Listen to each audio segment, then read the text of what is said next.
Not many are surprised by the fact that more than a year since their contents were revealed to the world, the Panama Papers have failed to create any serious tax enforcement action within the country. Officials of the Federal Board of Revenue recently said that the revelations can serve the purposes of producing headlines in the news media, but are not enough to activate serious tax action.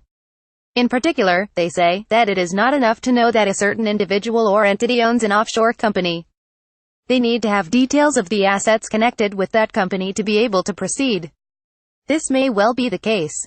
But the fact of the matter is that no serious action, whether related to tax evasion or the stashing away of ill-gotten gains, can be expected in this country simply because those making the rules are themselves involved in the enterprise. Many of those who have been named in the Panama and the Paradise Papers are either at the helm of affairs, or exercise clout and influence. It is little surprise, therefore, that the state lacks the tools with which to inquire into their affairs. A line has been doing the rounds for many years now, saying that Pakistani laws, especially the Protection of Economic Reforms Act of 1992, prevents any inquiries into cross-border foreign currency transactions. This line is only partially true. There are numerous other laws that can be invoked if wrongdoing is suspected, in the state bank's foreign exchange manual for example. What is missing is the will at the top. So long as top government policymakers are themselves seen to be involved in corruption and money laundering, there is little that the tax, regulatory or law enforcement authorities can do.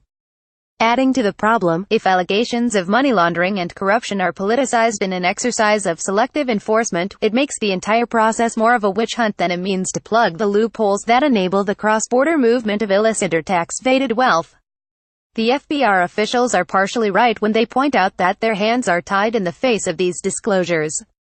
What is more important to note is how central illicit flows of money are to the normal functioning of Pakistan's politics and economy. Curbing this will take more than a few disclosures. Published in Dawn, in November 21, 2017.